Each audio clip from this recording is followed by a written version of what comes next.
Hey everyone, Scott here to discuss Trance, starring James McAvoy, Vincent Cassell, and Rosario Dawson, and directed by Danny Boyle. Now, I did see this in theaters, and what did I think of it then? Well, it's about to be the same as what I think about now. Let's just get into it.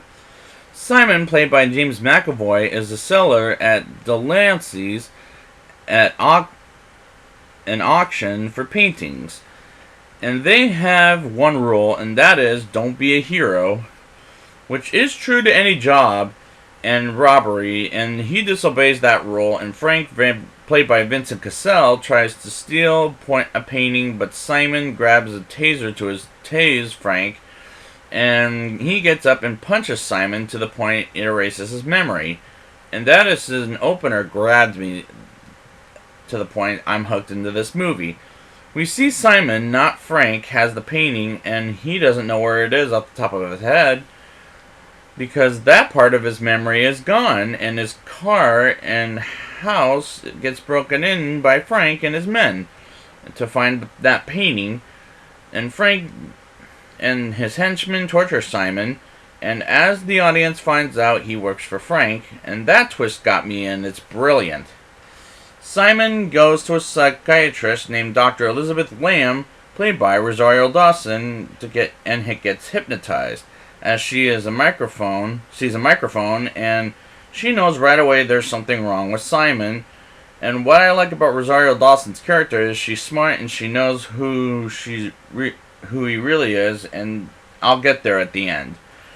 Elizabeth meets Frank and talks to him about her concern about Simon, and they're about to be a number one couple, and Danny Boyle's vision is twisted right out of the fucking blue. And his style in filming this movie is perfectly brilliant. James McAvoy and Vincent Cassell are very good actors with great performances, and Rosario Dawson is giving an incredible performance, and I very much like these characters, and I enjoy their presence.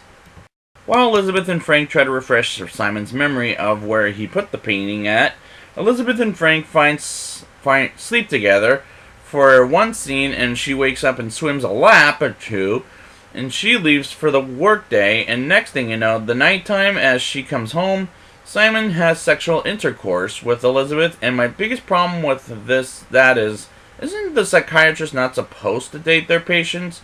Because that's not normal. But it's a fucking movie, but by Danny Boyle, so I can't blame that on him. Simon and Frank talk about Elizabeth until he uses the restroom, and overhears Frank's men as one of them says they're going to kill him, and runs in Frank's room while on the phone with Elizabeth, and hangs up and kills Frank's men. And all that is when the movie becomes interesting.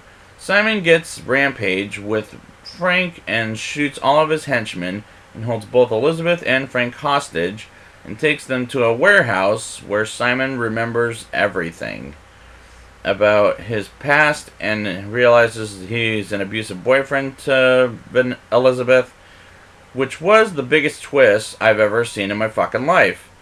Even more than M. Night Shyamalan can ever do. And I was very impressed with this twist. Elizabeth realizes Simon is a monster, and McAvoy plays Menace very well, but she finds a truck to kill Simon as she burns the car with Frank inside, but survives the crash and gets out of the water. Frank does. And that ending is impressive as you gotta really pay close fucking attention. Now it's time for the rating. I'll give this movie a 8.5 out of 10.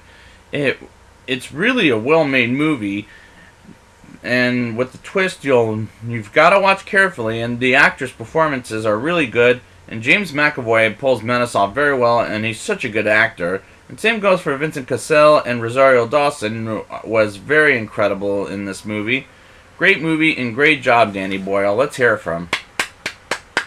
So I will be back next week with his take on Steve Jobs, and I will talk a little bit about the Ashton Kutcher one, but until then, and action.